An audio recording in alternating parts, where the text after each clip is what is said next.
Welcome to Trophy Wife Training Camp, where broken hearts become battle plans and pretty faces hide savage intentions. I'm Veronica St. James, a billionaire's ex-wife turned queenmaker. I built a private empire teaching women how to seduce, manipulate, and destroy the very men who underestimated them.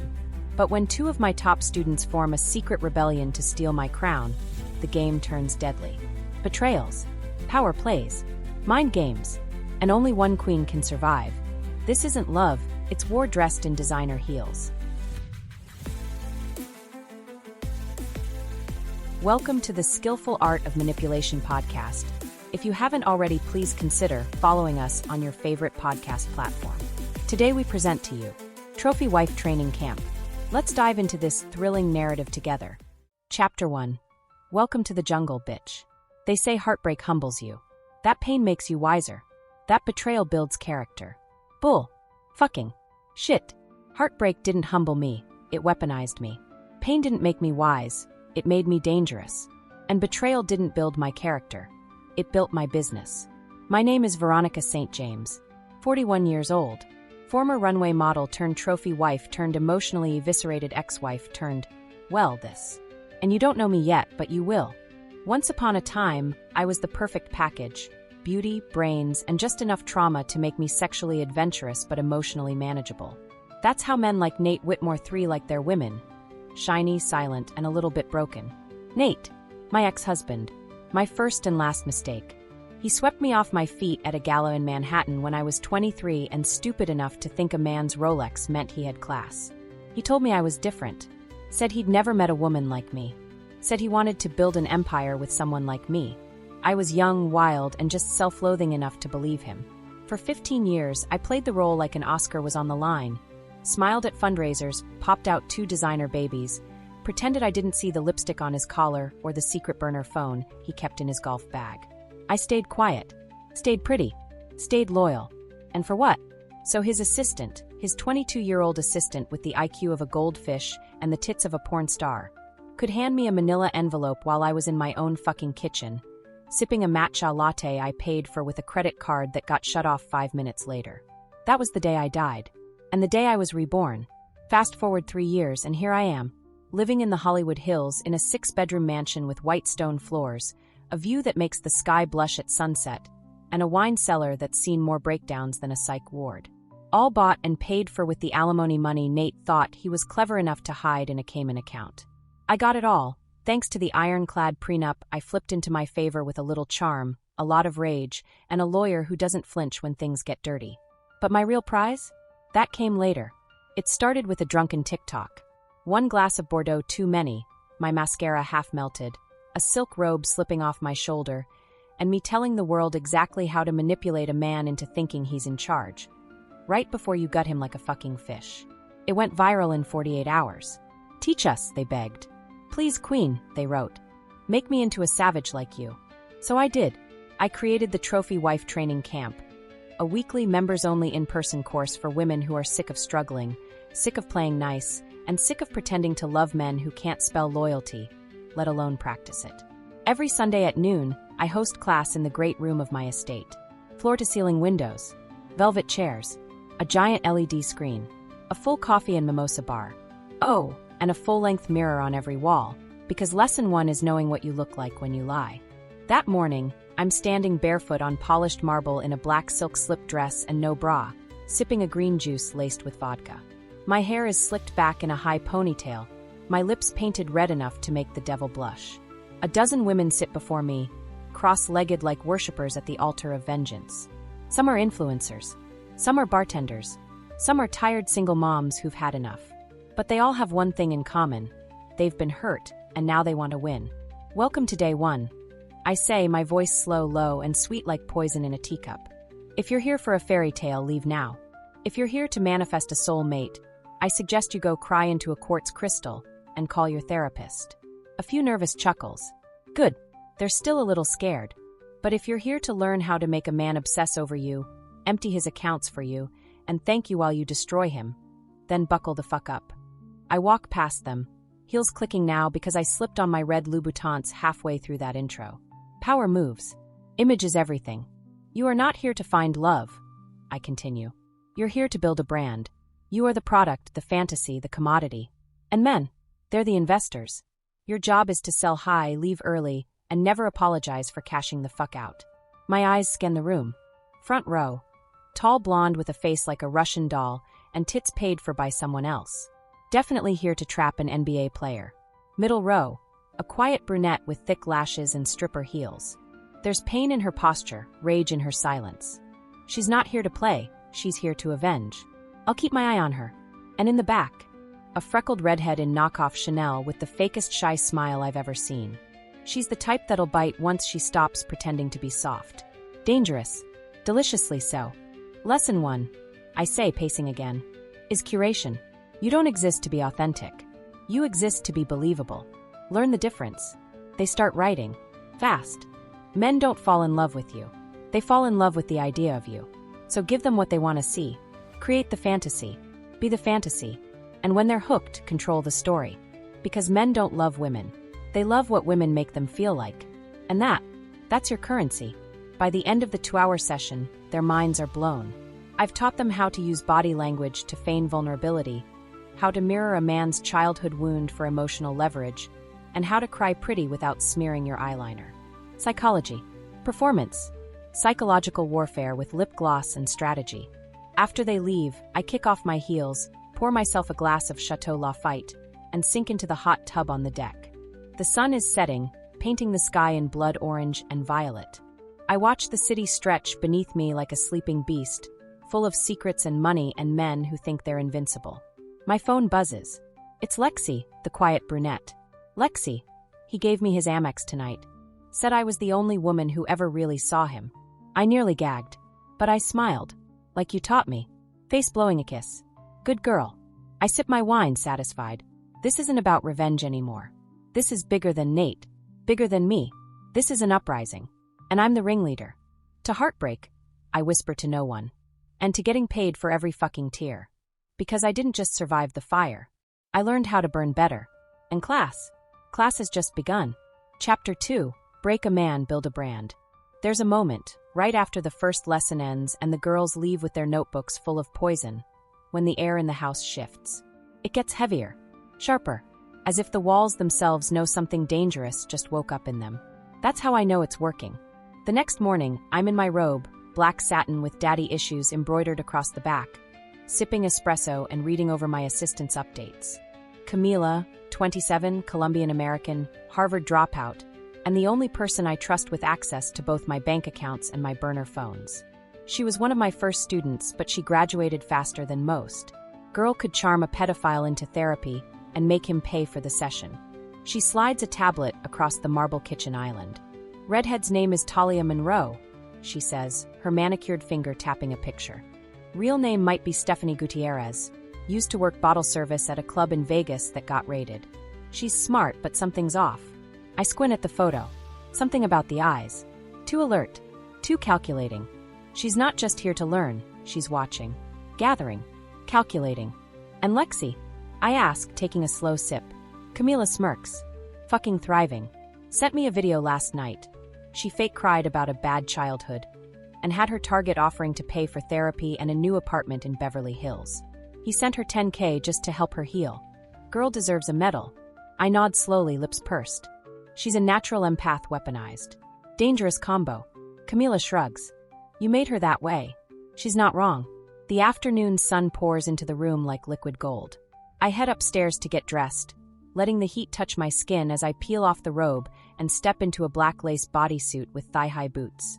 Power dressing isn't about pleasing men. It's about intimidating them before they even speak. My outfit says, I'll ruin your life and sue you for the pleasure. By the time the girls arrive for the second session, the house is humming. They come in one by one, heels clicking, lashes curled, mouths lined with perfect red or nude. They've been practicing, and some of them, over-practicing. Sit your glossy asses down, I say, voice sharp and silky, walking in with a martini in hand. Today we talk about the art of strategic submission.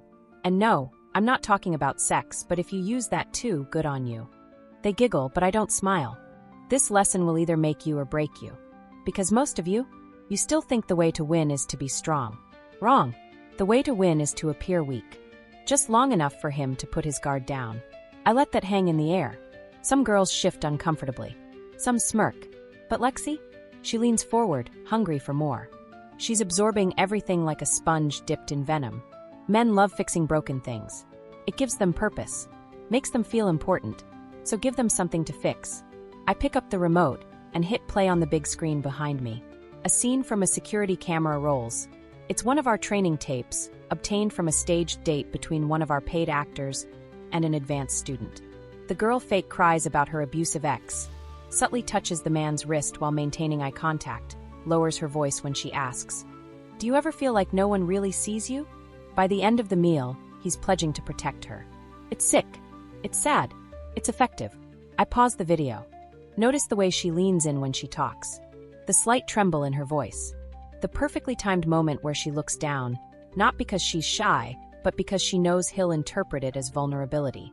Talia scoffs from the back. Isn't this just emotional manipulation? I lock eyes with her, slowly walking toward her seat, heels tapping like a ticking clock. The other girls fall silent. You're goddamn right it is, I say. You came here to learn how to win.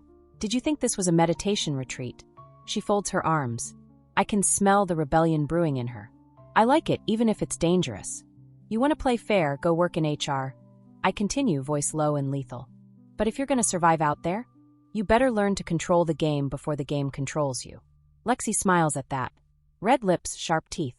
After class, I pull Talia aside. You have questions, I say. She doesn't back down. I have doubts. Good. Doubt makes you sharper. But don't confuse ethics with power. This isn't about doing what's right. It's about doing what's effective. She looks me up and down, something in her expression softening. What did he do to you? And there it is. The first crack. I don't answer her. I just smile, cold and calculated. Lesson 3. Never let the world see your wound before it scabs.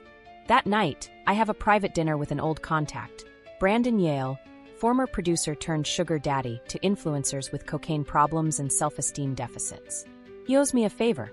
I want to test the girls, I say, sipping my red wine as we sit in the VIP booth of a rooftop bar overlooking sunset. He raises an eyebrow. What kind of test? Real world. Real stakes. Set up scenarios.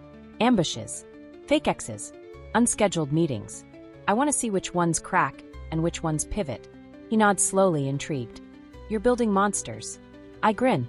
No, I'm building survivors. Monsters just tend to last longer. Back home, I soak in a bath lit with rose-scented candles, the sound of jazz echoing through the bathroom. My phone buzzes again. This time, it's not Lexi. It's Talia. Talia, you're right. I'm done playing nice. What's my homework? I smirk, setting the phone down on the tub's edge. There's always one that resists the hardest, until she finally snaps. And when she does, she becomes unstoppable. The world doesn't make space for soft women. It devours them. But me? I teach them how to become the kind of woman no man can eat, because she bites back harder. Lesson 2 is complete. But the war? The war's just getting started. Chapter 3, field-tested, pussy-approved. By the time the third Sunday rolled around, the house didn't feel like a sanctuary anymore. It felt like a war room. Something had shifted. The girls arrived earlier than usual, dressed sharper, eyes darker, nails longer, lips glossier. They were no longer just students, they were becoming soldiers. And this wasn't a class anymore. It was a fucking battleground. Phones in the basket, I said as they filed in, holding out the black velvet tray like a dominatrix collecting obedience. They obeyed without question now. Lexi was wearing a cream-colored wrap dress with a neckline that said, "I trust too easily," and a waist cinch that screamed, "I'll ruin you with a smile." Her eyes were laser-focused, notebook clutched in one hand, iced coffee in the other.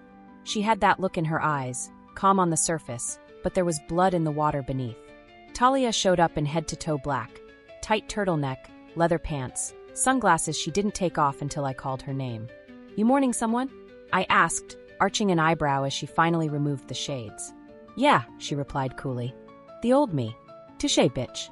I kicked off my heels and stood barefoot at the center of the room in a silk kimono with a dragon embroidered across the back.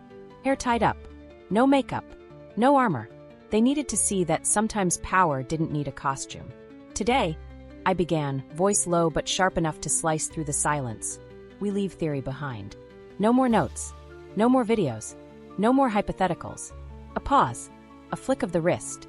Camila dimmed the lights, spotlight casting a moody glow over me like I was about to perform spoken word. I liked the drama. It kept them alert. We're going live. Confusion rippled through the room like static. Brows furrowed. Mouths parted. The unspoken question hovered in the air. Live how? I clapped twice and the back doors slid open. In walked 5 men, tall, clean-cut, wearing tailored suits. The kind of men who looked like they could either own a hedge fund or cheat on their wives in an Uber Black before 10 a.m. on a Tuesday. They weren't actors. They were marks. Each one was handpicked by Camila and me from a private network of wealthy assholes who had one thing in common. They all thought they were too smart to be manipulated. Perfect. Ladies, I said, turning to face them. These men don't know who you are. They were told this is a networking event for young female entrepreneurs. You'll each have 15 minutes with one. Your goal? Get something. A number. A business card. A confession. A promise. Doesn't matter what. Just extract. Lexi didn't flinch. She stepped forward like she was walking into an audition she'd already won. Talia, on the other hand, hesitated, just for a second. But I saw it. I always see it. I leaned in toward her as she passed. Stop thinking like a student, I whispered. Start thinking like a predator. She nodded once, slowly, and then she was gone. The room transformed into a silent game of chess. Each girl moved with purpose, every glance a calculation, every smile a lie dipped in honey. I watched from the mezzanine, sipping champagne and analyzing every flick of the wrist, every shift in tone. Camila sat beside me, tablet in hand, logging every interaction. She's doing it, Camila whispered, nodding at Lexi. Down below, Lexi had her mark leaning in, laughing too hard, adjusting his cufflinks like he was already imagining her naked in his penthouse. She touched his wrist, subtle. She looked down, then up, power move. Then tilted her head like she just needed someone to understand her. A masterclass in emotional warfare. Talia was with a silver-haired man who had all the charm of a snake oil salesman. At first, she tried the same techniques, vulnerability, softness, practiced smiles. But he wasn't biting. And that's when I saw it, the switch. She dropped the act. She leaned in, dropped her voice an octave, and started asking him questions. Deep ones. Dark ones. Shit about his father. His divorce. His kids. He wasn't expecting that. In 5 minutes, she had him holding his drink with both hands like it was an anchor in a storm. She's not just playing the game, Camila murmured. She's rewriting the rules. And I felt it. That tug in my gut. Pride. Fear. Recognition. Because Talia reminded me of me. When it was over, I gathered them all back into the great room. The men left dazed and confused, wondering why they felt so raw after a few minutes of small talk. Congratulations, I said, pacing the room like a general surveying her troops. You just survived your first battle. Lexi raised her hand, something burning in her gaze. What happens when they want more? You give them just enough to chase, I said, but never enough to catch. Talia stood. What if you start liking it? The room went quiet. You will like it, I said slowly. That's the problem. I walked to the front of the room and sat down on the marble floor, legs crossed, voice soft. This game will make you feel powerful, beautiful, untouchable, and for a while you will be. But then one day, you'll wake up next to a man who thinks he loves you, and you'll realize you don't even remember who the fuck you are anymore. Because you gave her away, piece by piece, in exchange for gifts and power and the illusion of control. They watched me like children watching a fairy tale that ends in fire. This path, it will feed you, it will clothe you, it will worship you, but it will also hollow you out if you're not careful. Lexi looked down. Talia stared straight through me. I stood. That's why we train. That's why we stay sharp. And that's why you never, ever fall in love with a mark. After they left, Camila and I reviewed the footage. Every gesture, every angle. Lexi's almost ready, Camila said. And Talia? I asked. Camila hesitated. She scares me. Good, I said. She's exactly what I've been waiting for. That night, alone in my bed, I stared at the ceiling, the sound of the city humming through the windows like a lullaby made of sin. I thought about Nate, about the nights I cried alone while he fucked his secretary in our guest house. I thought about the woman I used to be. Soft, loyal, forgiving. And I smiled, because that bitch was dead. And the woman I'd become? She was just getting started. Chapter 4, Queenmakers and Quiet Killers. There's a scent that lingers after a power play. It's not perfume or sweat. It's not blood either, even though it damn well should be. It's ambition. Thick, Invisible. Tangible. And by the fourth week, it clung to every inch of my estate like an expensive, toxic mist. You could feel it in the way the girls walked through the door, shoulders straighter, chins higher, eyes sharper. Their confidence had bloomed like something dangerous and poisonous, and I could tell which ones were already imagining what it'd be like to dethrone me. I'd seen it before. Once you give a woman a taste of power, real power, not some Instagram-worthy illusion, she either becomes addicted to it or destroyed by it. There's rarely an in-between. That Sunday started quiet. Too quiet. The girls arrived in silence, barely glancing at one another. Talia came in first, wearing black again, this time with red accents, a bold red lip, a red velvet clutch, and red-bottom stilettos. It wasn't subtle. She wanted the room to see her coming. Lexi came in 10 minutes later. No makeup, oversized sweatshirt, hair in a messy bun. But her eyes? They screamed war. I'd seen this shit before. Two alphas circling each other. The tension between them was the kind of slow-burn heat that precedes wildfires. All it needed was the spark. "Take your seats," I said, already regretting not putting a bodyguard on standby. Today's lesson is about territory. Not physical, but emotional, psychological, financial. I walked to the front of the room and tapped my tablet. Behind me, the screen lit up with the words, "Owning the room. How to control any space, man, or moment." "This is about domination," I said, stepping out of my heels. But not the kind that screams. The kind that whispers. The kind that enters without announcement and leaves with the crown. Lexi leaned back in her chair, arms crossed. Talia sat up straighter. "The greatest power play," I continued, "isn't in proving yourself. It's in letting them think they chose you. Power isn't loud. It's quiet, unapologetic. I don't chase alphas. I let them think I'm the prize. I let them compete for me. And when they do," I smiled slowly, "I ruin them." A few girls gasped. The rest stared at me like I was reciting scripture. But Talia? She was already raising her hand. "Yes," I said. "What happens when there's more than one queen in the room?" And there it was. The spark. A ripple of tension passed through the room like a chill in church. Lexi didn't move at first. Then she smiled. That slow, smug, venom-laced smile. "I don't mind competition," she said, voice soft. "As long as we're not pretending anyone here is on my level." Talia's laughter was short and sharp, like a blade being unsheathed. "You're right," she said. "Most people aren't delusional enough to pretend they are." Before I could even open my mouth to de-escalate, the other girls started whispering. Lines were being drawn. Alliances being formed. This wasn't just training anymore. This was the beginning of a fucking coup. Camila appeared in the doorway, sensing the shift like a wolf smelling blood. I gave her a subtle nod. "We're switching it up today," I said, clapping twice. Behind me, the screen changed again. The Queenmaker Challenge. Each girl stared up at the screen in confusion. Lexi arched a brow. Talia leaned forward. They were both hungry, but for different things. "Today," I said, "you'll each be paired with another girl. You will not be the main seductress. You will be her strategist. Her handler. Her coach." A few groans. A couple eye rolls. I ignored them. "This will teach you one of the most critical skills in this game. Manipulating from behind the curtain. Because sometimes the real puppeteer isn't the one fucking him. It's the one whispering to the one who is." The pairs were randomized. Lexi and Talia ended up together. Of course they did. God, I love chaos. Their task was simple on paper but vicious in execution. Craft a plan to seduce a married plastic surgeon at an elite charity auction happening that night in Bel Air. Not just to get his number, not just to flirt, but to convince him to offer a girl he's never met an apartment and an allowance. All in one night. It was impossible, which made it perfect. I sent them to the east wing of the house, neutral ground, security cameras on full blast. Camila and I watched the footage from the control room. At first, it was silent, tense, neither one willing to speak first. Then Lexi caved. "You're not bad," she said flatly, flipping through a dossier I gave her. "But you're too reactive. You talk when you should listen." Talia scoffed. "And you're too calculated. You plan like you're writing a screenplay. Life's messier than that." They argued for 10 minutes. About tone. About clothing. About phrasing. Then suddenly they stopped. And started collaborating. It was horrifying and beautiful at the same time. They dissected the surgeon's psyche like scientists.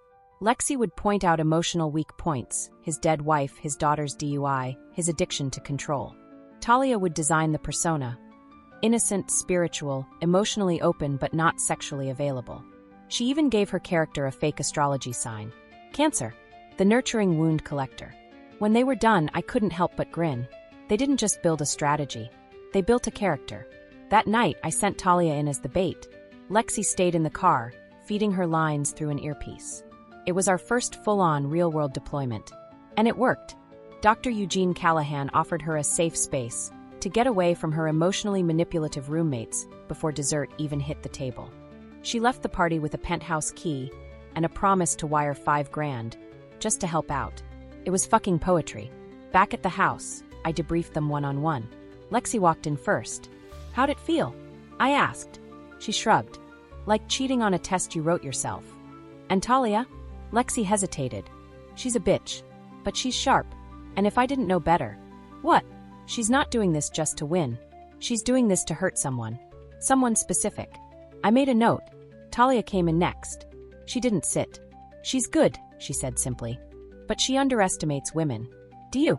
She looked at me, eyes colder than usual. Only when they asked to be. That night, I sat by the fireplace, Camila next to me with her laptop glowing. Their partnership was a success, she said. But they'll turn on each other. Of course they will, I murmured. That's the point. Because this wasn't about finding the best manipulator. This was about finding the one who could manipulate another manipulator. The one who could wear the crown and smile while others bled for it. And as the flames danced across the walls, I couldn't help but wonder. Did I train them too well? Or was this what I wanted all along? Chapter 5, The Judas Heel. There's always one. One student who thinks she's smarter than the system. One girl who mistakes proximity for equality. One traitor hiding behind a pout and fake lashes, waiting for the moment to pull the pin and smile as the grenade explodes. And in the 5th week of the camp, I felt it. Not saw it. Felt it. Like a shift in pressure before a storm. It came in whispers. Silence where there used to be giggles. Eye contact held a second too long. Smiles that didn't reach the eyes. The sisterhood was starting to fracture. And I knew exactly why. Lexi and Talia had become fire and gasoline. Ever since their last mission together, they'd gained a sick sort of mutual respect, but no loyalty. None. They were circling each other like two wolves pretending to be allies, knowing damn well only one of them would survive the winter. Sunday's session was about containment. Emotionally, strategically, publicly. When shit goes left, I said, pacing in front of them in a crisp white power suit with nothing underneath but skin. You don't run. You don't cry. You contain. You control the fallout. You redirect the narrative. The room was quiet. The girls were still. Even the air conditioner seemed to hold its breath. Every scandal is an opportunity. Every rumor is a test. Every betrayal is a lesson. I paused, turning slowly to face them. Speaking of betrayal, let's talk about leaks. Camila dimmed the lights, and the big screen flickered to life. A screenshot appeared. It was a post from a burner Instagram account, blurry but recognizable. My face. My voice. A grainy video clip from a surveillance cam of me coaching a girl on how to cry convincingly during a sugar baby date. The caption. This is what they're teaching now. Welcome to the new generation of professional manipulators. The room froze. I could see the panic ripple through them like a virus. Lexi looked livid. Talia looked too calm. I let the silence sit. Simmer. Grow legs and fangs. This footage came from inside my house, I said, voice even. Too even. That eerie calm you only hear before a building implodes. I have 27 security cameras on this property. 3 encrypted servers. And 1 very talented tech forensic analyst who traced the data packet from the leak back to a burned phone number connected to one of you. Now they were shifting in their seats. Eyes darting. Brows creasing. Nobody wanted to breathe wrong. I won't say names, I said. Yet. I let that word hang there. Yet. A guillotine with an invisible blade. But I will say this, you don't get to fuck with the brand and walk away breathing easy. I dismissed class without further detail. Let the paranoia marinate. Camila met me in the war room 10 minutes later. You ready for the real bomb? She handed me a folder. My nails clicked against the manila as I opened it. Inside were screenshots of text messages, encrypted ones, sent from one of our prepaid training phones. One of the girls had been messaging an anonymous number about the camp's methods, lesson plans, and targets. She was trying to sell the entire curriculum to a relationship coaching firm in Miami. A sellout. A snake. and I knew exactly which one. But I needed to be sure. So I set the trap. That night, I invited only 4 girls to an exclusive advanced training dinner. Lexi, Talia, Camila posed as a silent guest. The 4th invite went to her, Raya. Raya had flown in from Houston, former beauty queen, a soft voice and a sharper-than-you'd-expect attitude. She was the type to whisper affirmations while digging a knife into your ribs. And she was the one whose phone ID matched the leak. Dinner was held on the rooftop terrace. Crystal glasses, black candles, Wagyu and truffle oil. Luxury always softens defenses. I didn't let it. Tonight's lesson, I announced, is about integrity and duplicity. Lexi tilted her head. Talia raised a brow. You're all liars, I said plainly, smiling. You wouldn't be here if you weren't. You manipulate, seduce, and perform. That's the job. But there's a line. A sacred, invisible line between the game and treason. I let my eyes land on Raya. Her jaw didn't move, but her lashes twitched. So tonight, we're going to play a little game called Confession or Consequence. Talia smirked. Lexi leaned forward. Camila poured more wine. Each girl was asked to confess something they hadn't told anyone in the camp. It could be personal, professional, emotional, but it had to be real. Talia went first. I seduced my sister's fiancé 2 years ago. He never told her. She married him. I still sleep with him when I visit. No one blinked. Lexi. I once filmed a senator without his knowledge while he begged me to ruin him with my heels. I still have the video. It's in my safety deposit box under the name insurance. Camila raised her glass in approval. Then it was Raya's turn. Her voice was smooth. Too smooth. I used to work with a dating coach who taught women to weaponize their trauma. We got sued by an ex-client who went crazy. I moved on, reinvented, found this camp, wanted something deeper. I stared at her the entire time, watched the way she avoided everyone's eyes, how she picked at the stem of her glass like it was a ticking bomb. She was lying. I let it slide. For now. The next morning I made the call. Camila and I confronted her in private. At first she denied everything. Said she was being framed. Said someone cloned her phone. Tears and trembling. All the things I usually teach. But she wasn't the teacher. I was. And I knew how to spot a performance that wasn't rooted in pain, but in panic. You can leave, I said. Or I can make sure every man you ever thought about manipulating knows exactly who you are. Down to your real name, your burner accounts, and your wire fraud charges from 2018. That was when the real Raya showed up. Stone cold. No tears. Just rage. You think you're untouchable, she hissed. You think you've built something revolutionary? You're just a cult leader in heels. And when it all falls, they'll say you manipulated us. I didn't flinch. They'll say what I tell them to say. She left in silence. Good. She was never built for war anyway. Later that night, Camila and I watched the girls on the security cam footage. Unaware of Raya's departure, still practicing their lines, still whispering about who might be next. Lexi cornered Talia in the kitchen. You think it's over? She asked. Talia poured herself tea. You think this is the end game? They locked eyes. And I realized in that moment, the leak wasn't the threat. They were. Lexi and Talia weren't students anymore. They were predators in designer skin. Razor wire with lip gloss. And I had taught them everything they knew. Now, they were improvising. And I was watching 2 storms gather in the same sky. I should have been afraid. But instead, I smiled. Because what's a queen without a little rebellion? Chapter 6, Kingdoms Fall in Silence. There's a specific sound a woman makes when she realizes she's no longer in control. It's not a scream, not a gasp, not a sob. It's the silence right after a name is spoken. The one she wasn't expecting, the one that confirms everything she feared.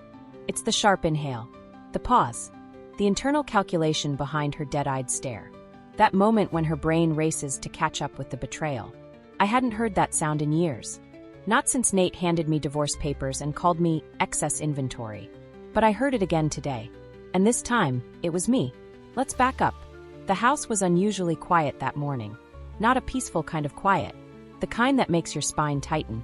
That static before the lightning kind of silence. Camila and I were on the rooftop terrace, laptops open, glasses of champagne untouched.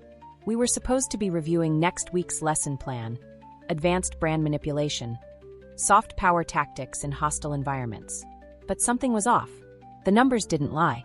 Engagement's down, Camila said, scrolling through the analytics dashboard. Engagement, she nodded. private group chat is dead. No DM questions. No follow-ups. Even the burner phones haven't lit up in 2 days. I blinked. That's impossible. These girls never shut the fuck up. Exactly, she replied, tapping her acrylics against the keyboard. It's too quiet. I stood slowly, the robe slipping off my shoulder, and walked to the edge of the terrace. Down below, I saw them. Lexi, Talia, Mia, and 2 of the others, gathered by the pool. Laughing, drinking rose, sharing a plate of sushi like girlfriends on a Sunday brunch date. It looked innocent on the surface, but I knew better. They were organizing. You know what's more dangerous than a woman with secrets? A group of women with shared secrets and nothing left to lose. I trained them too well, I muttered. Camila looked up. You think they're planning something? No, I said. I know they are, because they weren't coming to me for guidance anymore. They were building something without me. And that's the moment I realized. The coup had already begun. It started the night after we exiled Raya. I thought eliminating the rat would tighten the sisterhood. But instead, it exposed the truth. I could be outplayed. And nothing makes a woman more confident than watching another woman bring the queen to her knees. If only for a moment. Lexi and Talia were the twin pillars of this mutiny. The strange, savage alliance that had formed between them was no longer a rivalry. It was something strategic. Where one was fire, the other was ice. Where Lexi provoked, Talia neutralized. Where Talia questioned, Lexi executed. Together, they had mastered what I spent years trying to teach. They didn't need me anymore. But worse, they knew it. So I did what any powerful woman does when threatened. I invited them to lunch.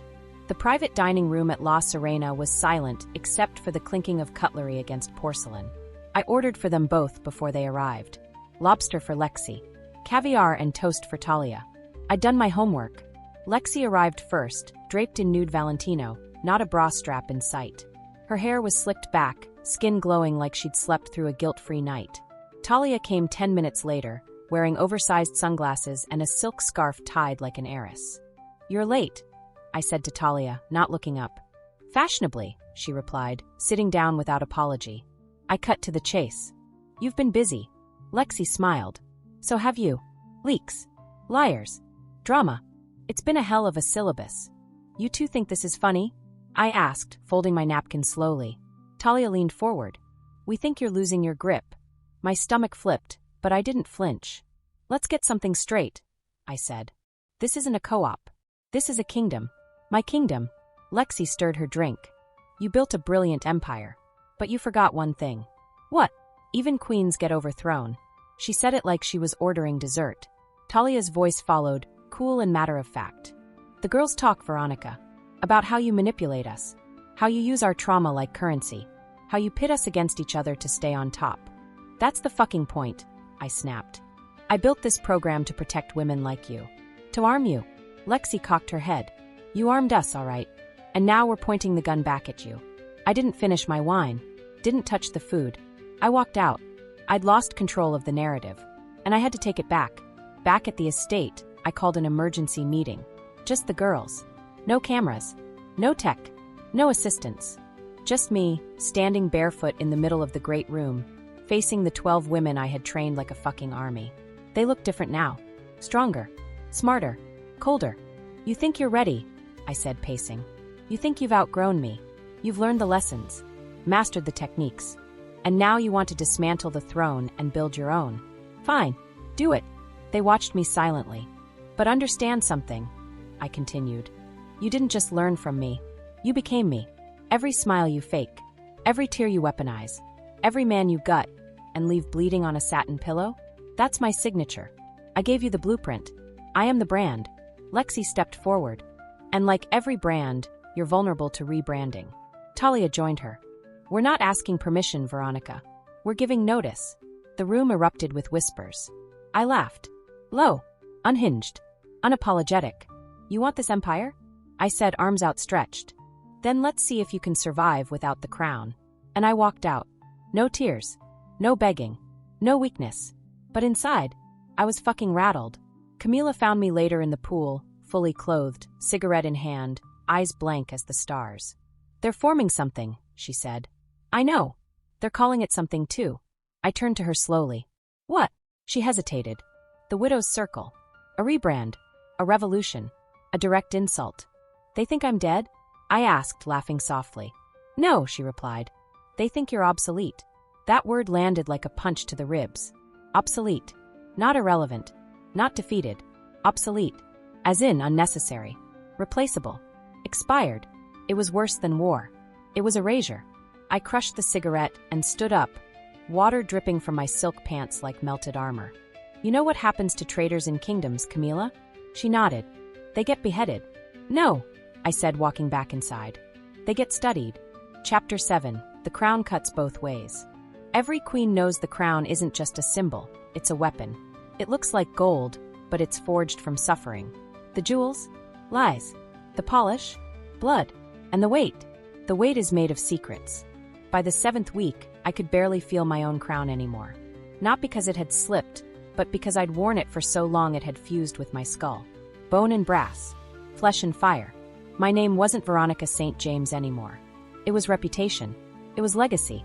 And they wanted to bury it. The widow's circle was no longer a rumor. It was a fucking reality. By midweek, they'd formed their own chat group, started private video calls, and planned their own curriculum behind my back. Lexi was the face. Talia was the spine. Together, they hijacked the framework I built, rebranding it with softer colors, more empowerment talk, and less venom. It was cute, polished, sanitized. They removed the sharpness from the lessons, scrubbed out the shadows, added motivational quotes like, "Secure the heart before the wallet. Luxury isn't a lifestyle, it's a birthright. Every woman deserves to be worshipped. Teach him how." I wanted to gag. I didn't train them to be inspirational. I trained them to be invincible. And now, they were repackaging the entire empire I built out of my own heartbreak into some Instagram-ready, branded feminism bullshit. But worse, the others were following. Even Mia. Even Camila. That last one broke me. I caught her late one night on the West Terrace, whispering into her phone with that voice she only used when she thought no one was listening. "He's offering us backing," she said. $50,000 to launch the Widow's Circle app and online course. We don't need her anymore. We don't need her anymore. I didn't interrupt. I didn't scream. I didn't fire her on the spot. No, I just walked away. Quiet. Calculating. Controlling the narrative. Because if they wanted to play revolutionaries, I'd show them what it really meant to start a war. The plan was simple. The execution? Surgical. I called an emergency retreat. 3 days. All-inclusive. Malibu Beach house. Oceanfront. All expenses paid. I billed it as an advanced masterclass in legacy building. They showed up like clockwork, monied, pettied, and prepped for photos. Lexi in linen. Talia in leather. Camila trailing behind them like a ghost who forgot where her loyalty lived.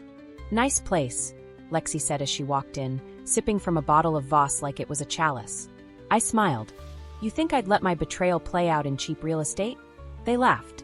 Talia kissed my cheek. Camila said nothing. By sundown, they were tipsy and barefoot, lounging on the patio in cashmere throws and barely their bikinis. The waves roared like distant applause. Sunset poured over us like blood-colored wine. And I was still smiling, because that night, I planned to burn the whole fucking kingdom down. The masterclass began at 9 p.m. sharp. Everyone gathered in the living room. White sectional, gold accents. The kind of place designed to look soft, but every corner was a blade. I stood at the front with a glass of champagne and eyes that had stopped blinking. "Tonight," I said, "we talk about endings." They laughed, a little confused. "Uneasy. Let's talk about what happens when a brand fractures," I said. "When students turn against their teacher. When alliances breed ambition. And ambition forgets where it came from." Talia crossed her legs. Lexi sipped slowly. Camila didn't move. I pulled the remote from my bra. Yes, I hid it there, and clicked the projector to life. On screen, footage. All of them. Private calls. Leaked voice notes. DM screenshots. Plans to undercut the brand. Recorded confessions. Whispered betrayals. Even Camila's full conversation with their Miami investor, who turned out to be my lawyer, posing as bait. The room erupted into chaos. Lexi stood up first. "You bugged us." I stared at her. Cold. Silent. Talia stood too. "That's illegal." "No," I said. "It's strategy." Camila tried to speak. I cut her off. "You, of all people, should have known better. You know how deep my claws go. You built them." I walked toward them slowly, heels echoing off the glass floor like gunshots.